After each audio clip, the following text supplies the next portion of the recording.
नमस्कार दोस्तों। फिर से स्वागत है इस नए वीडियो में। आज हम बात करेंगे ऑटोनॉमस व्हीकल के बारे में। दोस्तों, कभी कभी मेरे दिल में ख्याल आता है कि जो मेरी गाड़ी है खुद ब खुद चले, मुझे वो गाड़ी को ड्राइव ना करना पड़े।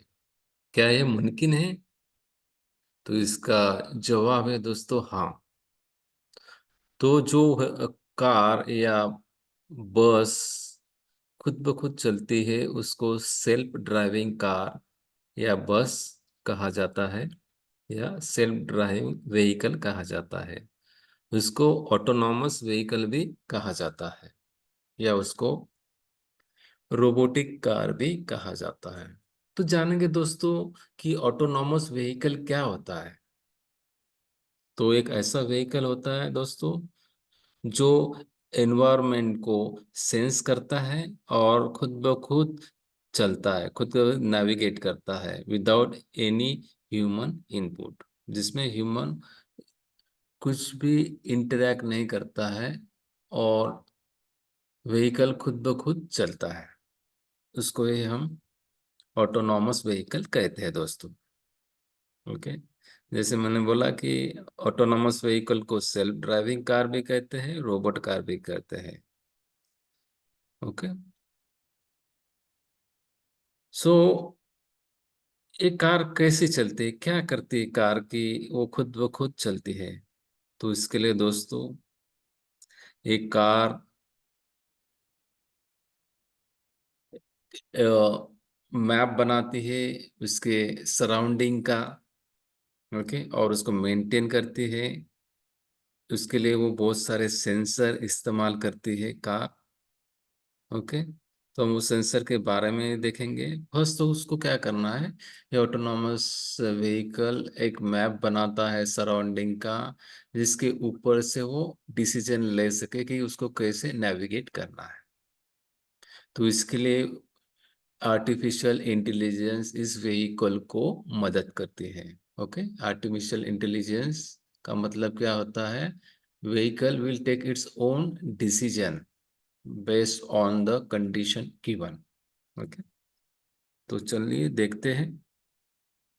तो दोस्तों इस ऑटोनॉमस कार में क्या होता है? तो इस ऑटोनॉमस कार में बहुत सारे सेंसर होते हैं, एक्शन लेने के लिए एक्चुएटर्स होते हैं, फिर कंप्यूटर में कॉम्प्लेक्स प्रोग्राम रहते हैं, और वो it uses machine learning system. जैसे मैंने आपको बोला कि आर्टिफिशियल इंटेलिजेंस का ही सब टॉपिक क्या है? Machine learning. अगर कोई मशीन इंटेलिजेंट है तो उसको लर्निंग एबिलिटी होनी चाहिए। ओके।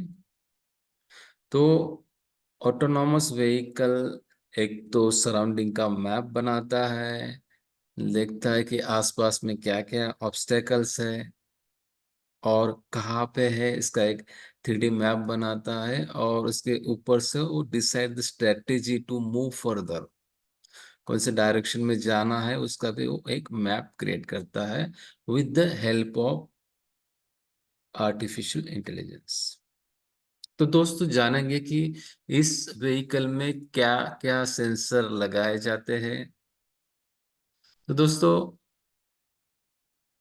इस व्हीकल का काम बहुत ही डिफिकल्ट होने की वजह से हम किसी एक सेंसर पे भरोसा नहीं कर सकते हैं। इसलिए मोर देन वन सेंसर की जो इसका काम सिमिलर होता है वो इस कार पे बिठाते हैं। तो इस सेंसर की वजह से इस कार की कीमत बहुत बढ़ जाती है। तो देखेंगे दोस्तों कौन कौन से सेंसर इसमें इस्तेमाल किए जाते हैं। पहला सेंसर होता है दोस्तों रडार। रडार का लॉन्ग फॉर्म क्या है दोस्तों? Radio detection and ranging. तो रडार का इस्तेमाल हम डिटेक्ट करने के लिए करते हैं, ऑब्जेक्ट को डिटेक्ट करने के लिए करते हैं, और उसका डिस्टेंस हमसे वो कितना दूर है ये भी डिटेक्ट करते हैं। ओके। ऑब्जेक्ट को डिटेक्ट करना और उसका हमारे हमसे कितनी दूरी है ये डिटेक्ट करना, ये दोनों काम रडार करता है। ओके। तो रडार की खासियत दोस्तों ये है कि उसमें जो रेन रहता है उसका इफेक्ट नहीं गिरता है। क्या करते हैं दोस्तों हम यहाँ पे रडार में रेडियो सिग्नल्स भेजते हैं। जब वो रेडियो सिग्नल प्रोपेगेट होके ऑब्स्टेकल से रिफ्लेक्ट होते हैं और वापस आते हैं, तो हम क्या कैलकुलेट करते हैं कि उसको ट्रेवल करने के लिए कितना टाइम लगा। ओके। तो रेडियो वेव्स, अगर बारिश आ रही है तो अ, जो वाटर ड्रॉपलेट है दोस्तों, वो भी एक ऑब्स्टेकल है। ओके। तो वो भी, उसका भी मैप बन जाएगा, लेकिन रडार जो रेन की वजह से इतना अफेक्ट नहीं होता है। उसके बाद में हम देखेंगे वीडियो कैमरास। दोस्तों हमें ये जान लीजिए, सिर्फ हमें देखना नहीं कि आगे कौन है, हमें ये जानना है कि आगे कौन है और वो कहाँ पे है, उसका डिस्टेंस कितना है। तो अगर आप सोचेंगे सिर्फ वीडियो कैमरे लगा के काम हो जाएगा, तो वैसा नहीं, फिर भी हम वीडियो कैमरा लगाते हैं इस व्हीकल में। इसका पर्पस यही रहता है कि गाड़ी के सामने कौन कौन है, रोड के साइंस क्या है, सामने कौन सा व्हीकल है, छोटा व्हीकल है, बाइक है, ट्रक है, या कार है। ओके। या कोई पैदल जाने वाला कोई आदमी है, तो ये सब सेंस करने के लिए वीडियो कैमरा इस्तेमाल करते हैं दोस्तों। वीडियो कैमरा का इस्तेमाल हम डिस्टेंस मेजर करने के लिए नहीं करते। उसके बाद में अल्ट्रासोनिक सेंसर। तो अल्ट्रासोनिक सेंसर जो कार में हम जनरली यूज करते हैं दोस्तों, आपने देखा होगा, इसका मतलब सिर्फ इस सराउंड में कोई व्हीकल या कोई ऑब्स्टेकल है उसको सेंस करता है और बिप बिप साउंड देता है। तो एडिशनली ये बिठाया जाता है, लेकिन ये रेंजिंग नहीं करता है, सिर्फ आपको वार्निंग देता है कि something, some obstacle, some body is near by your vehicle. उसके बाद में हम इसमें एक माइक्रोफोन भी बिठाते हैं। इसको माइक्रोफोन बिठाने की जरूरत ये होती है कि अगर कोई पीछे से कोई व्हीकल आ रहा है या हॉर्न दे रहा है या सायरन बज रहा है, तो आपका सॉफ्टवेयर उसको डिटेक्ट करे, सेंस करे और इसके हिसाब से वो एक्शन ले। जैसे कि आप सपोज पीछे से कोई एम्बुलेंस आ रही है, तो इसका मतलब ये है कि आपके व्हीकल को एक साइड में होना है और उस एम्बुलेंस को आगे जाने के लिए जगह देना है। दोस्तों मैंने बोला कि कैमरास भी डेप्थ डिटेक्ट कर सकते हैं, लेकिन वो उतने एक्यूरेट नहीं होते, तो इसलिए हम एक नया टेक्नोलॉजी इस्तेमाल करते हैं जिससे हम ऑब्जेक्ट का डिस्टेंस, ऑब्जेक्ट को डिटेक्ट कर सके और उसका डिस्टेंस मेजर कर सके। तो उसके लिए हम एक सिस्टम इस्तेमाल करते हैं दोस्तों, लाइडार कहते हैं उसको। ये रडार जैसा ही है। रडार में हम रेडियो वेव इस्तेमाल करते हैं दोस्तों, लेकिन यहाँ पे हम लाइट वेव इस्तेमाल करते हैं। तो लाइडार को लाइट डिटेक्शन एंड रेंजिंग कहा जाता है। तो इसका इस्तेमाल क्या करते हैं, हम लाइट वेव भेज के, जब वो लाइट वेव रिफ्लेक्ट होता है, तो रिफ्लेक्ट होने के बाद जब सेंसर में वापस आता है, तो कितना टाइम उसको लगा है हम मेजर करते हैं। ओके। तो लाइडर का जो पर्पस है दोस्तों, यही है कि ऑब्जेक्ट को फर्स्ट डिटेक्ट करना और उसका व्हीकल से कितना डिस्टेंस है ये मेजर करना। तो ये ऑब्जेक्ट को डिटेक्ट करता है, रोड को एजेस को डिटेक्ट करता है दोस्तों, और लेन मार्किंग्स को भी डिटेक्ट करता है। तो ये बहुत एडवांस टेक्नोलॉजी होने के बावजूद भी it is affected by the rain and snowfall. अगर होता है तो उसको भी वो डिटेक्ट करता है, उससे भी रिफ्लेक्ट होके आएगा, तो हमें बताएगा यहाँ पे ड्रॉपलेट है। ओके। अब हमारा इंटरेस्ट ड्रॉपलेट में नहीं है दोस्तों, हमारा इंटरेस्ट क्या है, ऑब्जेक्ट जो रोड में है उसमें है। ओके। तो यहाँ पे आप डायग्राम में देख सकते हैं दोस्तों, ये जो फोटोग्राफ देख रहे हैं, इसमें ये कार है और उस कार में से हमने क्या भेजा है, लाइडार इस्तेमाल किया है। तो दोस्तों there are more than one lidar, तो वो अलग अलग डायरेक्शन में कंटिन्यूअसली लाइट भेजते हैं और रिफ्लेक्टेड लाइट को रिसीव करते हैं। ये मिलियंस टाइम होता है सेकंड में, और उससे एक वो इमेज बनाता है। ओके। तो आप ये इमेज देख रहे हैं, उसको क्या है, it is a cloud of points. ऐसा क्लाउड ऑफ पॉइंट्स बन जाता है जब ये हम एआई को फीड करते हैं तो वो ऑब्स्टेकल को आइडेंटिफाई करता है और वो ऐसा पाथ बनाता है जिससे वो ऑब्स्टेकल को अवॉइड कर सके। ओके दोस्तों। तो इस ये बहुत ही जो उसका रेंज रहता है दोस्तों लाइडार का लगभग आधा किलोमीटर तक रहता है, जितना तो हम देख भी नहीं सकते। ओके। तो हम जाएंगे आगे।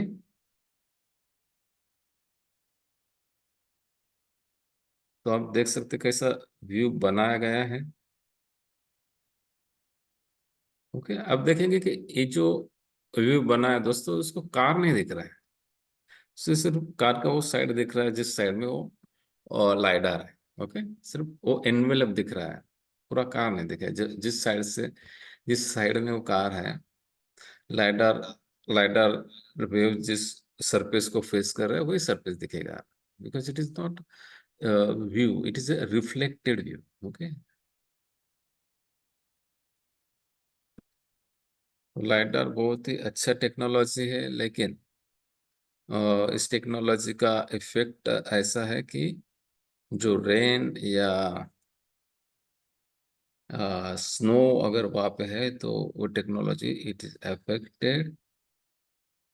अब जैसे मैंने यहाँ पे लाइटर देखा है दोस्तों, तो लाइटर का बहुत ही मेन फंक्शन है यहाँ पे। मैंने बोला कि देर आर मेनी सेंसर्स। ऐसा हो सकता है कि अगर रेन में लाइटर काम नहीं करता तो इस केस में रडार या दूसरे सिस्टम काम करें। ओके। तो इसका अलावा हम जीपीएस का भी यूज करते हैं। जीपीएस से हमें पता चलता है कि हमारा करंट लोकेशन कहाँ है। तो दोस्तों जैसे कि मैंने बोला कि ऐसे ढेर सारे सेंसर उस गाड़ी पे बिठाए जाते हैं और इस सेंसर की वजह से उसकी कीमत बढ़ जाती है दोस्त। ओके। तो ये सेंसर, जो ऑल सेंसर्स है, एक सॉफ्टवेयर को इनपुट देते हैं और फिर उसका सराउंडिंग का मैप बनाते हैं और मैप के बाद वो पाथ बनाते हैं कि कैसे उसको नेविगेट करना है, कैसे उसको जाना है। ओके।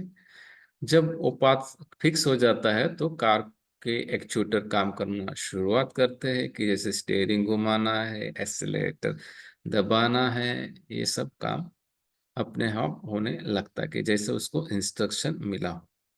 ओके। ओके, अभी यहाँ पे एक जरूरी बात है कि हमारे ऑटोनॉमस व्हीकल को ट्रैफिक रूल को भी फॉलो करना है। तो जब हम पाथ्स डिसाइड करेंगे, पॉसिबल पाथ्स, तो हमें ये भी देखना है कि the vehicle is not violating any traffic rule. Okay. तो दोस्तों आप पूछेंगे कि क्या सेल्फ या ऑटोनॉमस व्हीकल या सेल्फ ड्राइविंग पे टेस्ट हो चुका है? तो दोस्तों हाँ, एक्सटेंसिवली इस पे टेस्ट किया गया है, जिसका एक कंपनी है जिसका नाम है वायमो। तो ये कंपनी कहाँ सिचुएटेड है दोस्तों? ये अमेरिका की एक कंपनी है जो पहले गूगल सेल्फ ड्राइविंग प्रोजेक्ट था। ओके। तो ये ऑटोनॉमस ड्राइविंग टेक्नोलॉजी की कंपनी अमेरिका में कैलिफोर्निया में है। तो ये वाइमो जो कंपनी है, they provide the passenger service. तो ये ऑटोनॉमस व्हीकल की पैसेंजर सर्विस अवेलेबल है वहाँ पे, just like a Ola and Uber. Okay. तो विद पैसेंजर उन्होंने ये सेल्फ ड्राइविंग कार या इसको ऑटोनॉमस कार कहते हैं, उसको 11.2 मिलियंस किलोमीटर ड्राइव किया। तो दोस्तों उनके पास बहुत ही रिच एक्सपीरियंस है सेल्फ ड्राइविंग कार ऑपरेट करने का। ओके। दोस्तों सेल्फ ड्राइविंग कार में बैठना थोड़ा डिफिकल्ट है। ये सोच के हम थोड़ा घबरा जाते हैं कि गाड़ी चलाने के लिए वहां पे कोई भी नहीं। ओके। तो थोड़ा एक्सपीरियंस बहुत हमें ऐसा लगता है, डर लगता है कि क्या अगर कोई गाड़ी के सामने आ जाए तो गाड़ी ब्रेक लगाएगी या नहीं। तो दोस्तों ये जान लीजिए कि जो मशीन से they work better than human. जैसे कि अगर मैं गाड़ी चला रहा हूँ 60 किलोमीटर पर आवर से, ओके, और सडनली मेरे सामने कोई आ जाता है, तो पहले तो मैं आंख से देखता हूँ, फिर वो मेरी चीज दिमाग में जाती है, then I take the decision कि सामने कोई तो भी है, तो इसमें 1 सेकंड चला जाता है, then I give instruction to my legs to apply the brake. ये सब इस चीजें में 2 सेकंड चले जाते हैं दोस्त। ओके।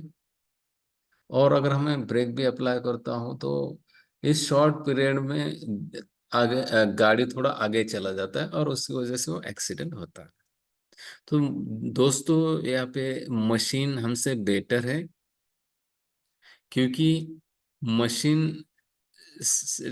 ऑब्स्टेकल डिटेक्ट करने के बाद with in the fraction of second वो डिसीजन लेता है, और with in the fraction of second वो ब्रेक अप्लाई चालू करता है। तो जो एक्शन मशीन का है वो बहुत ही फास्ट होता है सेल्फ ड्राइविंग कार में, तो इससे एक्सीडेंट होने के चांसेस बहुत कम हो जाते हैं दोस्त।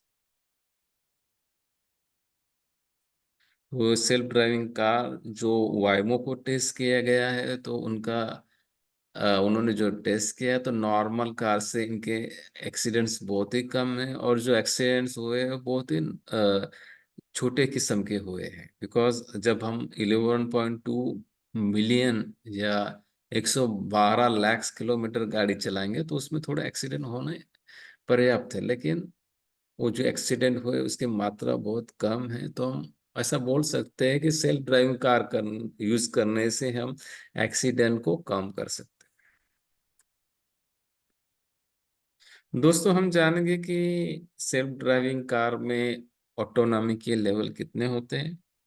तो दोस्तों, सेल्फ ड्राइविंग कार में ऑटोनॉमी के 6 लेवल होते हैं। जो पहला लेवल होता है 0 लेवल, इसका मतलब यहाँ पे कोई भी ऑटोनॉमी नहीं होता, सिर्फ कार ड्राइवर ही चलाता है, उसको असिस्ट करने के लिए कुछ भी नहीं होता।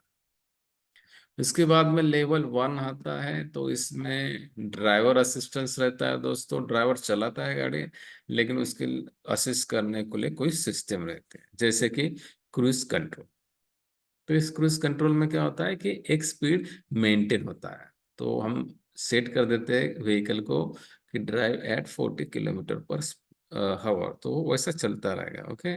लेकिन इसमें स्टीयरिंग ड्राइवर को ही कंट्रोल करना होता है।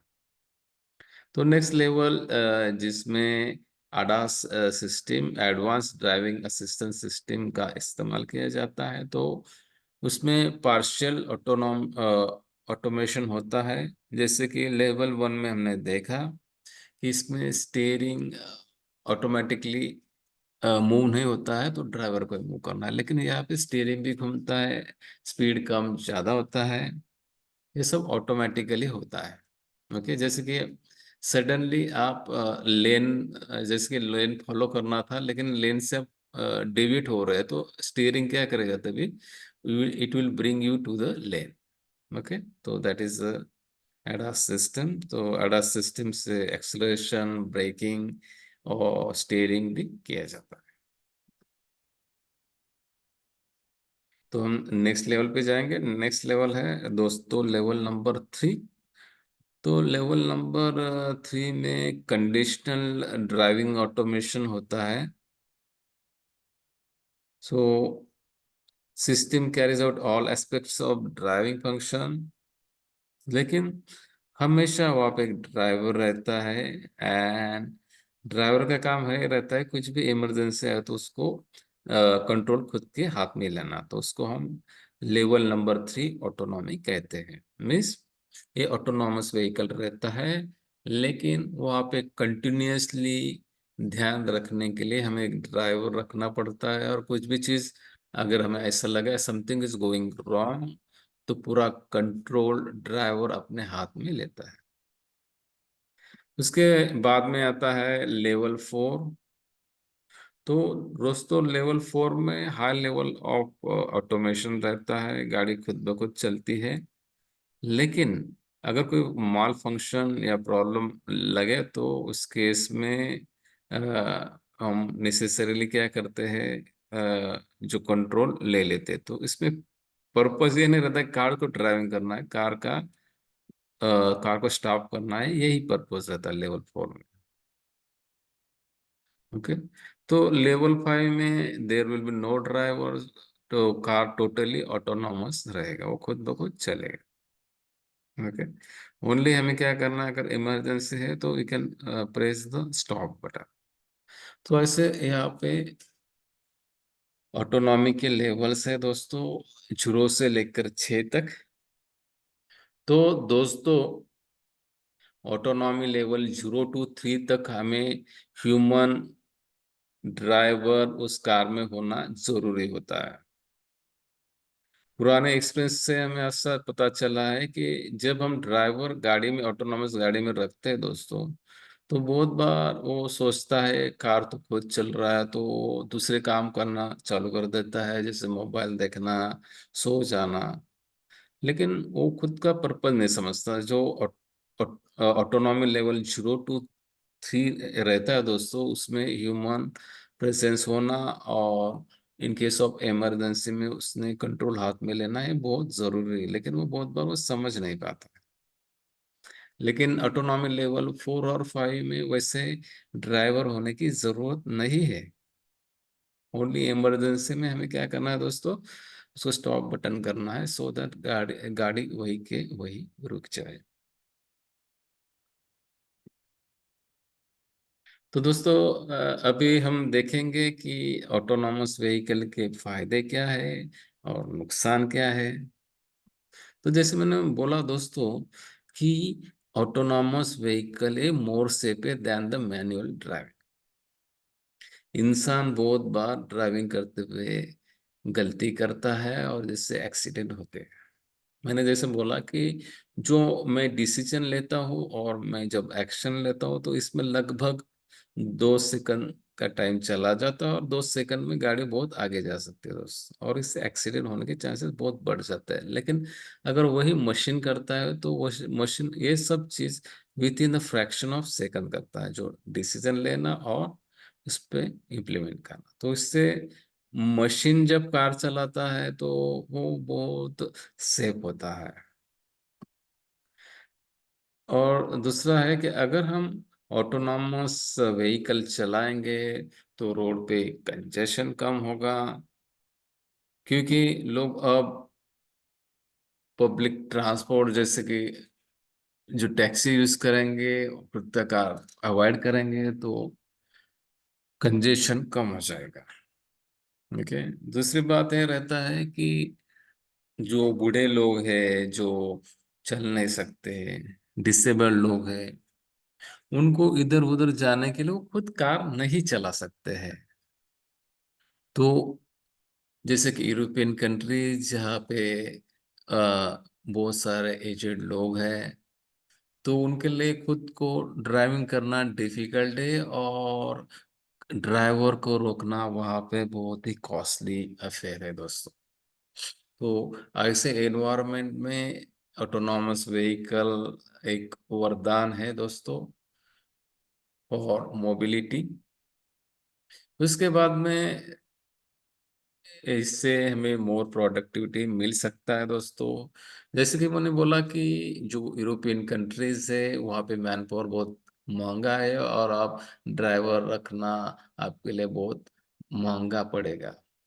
ओके। अगर हम ड्राइवर नहीं रखते तो हमें खुद भी गाड़ी ड्राइव करना है। ओके। तो खुद ड्राइव करेंगे तो क्या होता है, हम उस टाइम के लिए बिजी हो जाते हैं। जैसे कि सपोज मुझे 1.5 घंटा 1 घंटा ड्राइविंग में गया, तो I cannot use phone, I cannot relax, I cannot do some pending tasks। लेकिन अगर ऑटोनॉमस व्हीकल है तो आपको ड्राइविंग करना नहीं है, अब आप सिर्फ आराम करना है, बैठना है, या कोई पेंडिंग टास्क है तो वो कर सकते हैं, किसी को कॉल करना है तो उसको कॉल कर सकते हैं। तो ये बहुत ही जो प्रोडक्टिव टास्क होता है बिकॉज ऑफ ऑटोनॉमस व्हीकल। तो आप आगे जाएंगे, देखेंगे कि इसके नुकसान उससे क्या क्या है दोस्तों। जैसे कि मैंने बोला कि जैसे कि रेन आ रहा है या स्नोफॉल हो रहा है, तो इस केस में लाइडार को ऑपरेट करना डिफिकल्ट होता है, क्योंकि वो also senses the rainfall. Okay, जो वाटर ड्रॉपलेट्स है उसको भी वो सेंस करता है। तो अगर हम क्लाउड बनाते हैं, पॉइंट्स का क्लाउड, तो हम देखेंगे there is so many obstacles. हमारे लिए क्या है, वो एक ऑब्स्टेकल है। हम ये नहीं समझ पाते कि वो ड्रॉपलेट है या एनी ऑब्स्टेकल है।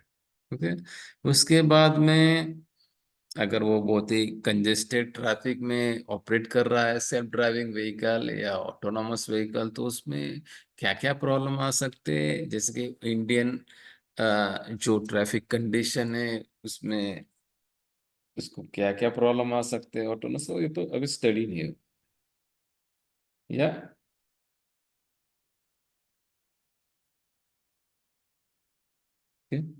इसके बाद में देखेंगे कि एक्सीडेंट लायबिलिटी। अगर ऑटोनॉमस व्हीकल की वजह से कोई एक्सीडेंट होता है तो उसकी रियल इसकी लायबिलिटी कौन कौन करेगा, वेदर वो जो कंपनी जो गाड़ी चला रही है, ऑपरेट कर रही है, या ओनर, या कौन कौन रिस्पॉन्सिबल रहेगा अगर वो ऑटोनॉमस व्हीकल अगर एक्सीडेंट करता है तो। उसके बाद में अगर सोचो अगर ढेर सारे ऑटोनॉमस व्हीकल हो गए तो जो सिग्नल भेज रहे हैं, जैसे कि मैंने बोला कि लाइडर बहुत सारे सिग्नल भेजता है, लाइट भेजता है और उसे रिफ्लेक्ट होके वो देखता है। ओके, अगर बहुत सारे कारें ऑन द रोड है तो उनके दोनों के लाइट्स इंटरफर करेंगे एक दूसरे को, रडार सिग्नल भी इंटरफर करते, उस केस में हमें कैसा हैंडल करना है, वो भी एक लिमिटेशन ऑटोनॉमस व्हीकल का है। और जो एक डर है कि मशीन अगर चला रहा है तो हम बैठेंगे तो वो सेफ रहेगा, वो बराबर ब्रेक लगाएगा, या एक्सीडेंट कम होंगे, ये सब चीजें थोड़ा डर है। लेकिन वाइमो ने उसको एक्सटेंसिवली टेस्ट किया है और उसके रिजल्ट बहुत ही प्रॉमिसिंग या अच्छे हैं। दोस्तों धन्यवाद ये वीडियो देखने के लिए। आप इस वीडियो को लाइक या सब्सक्राइब कर सकते हैं। थैंक यू दोस्तों।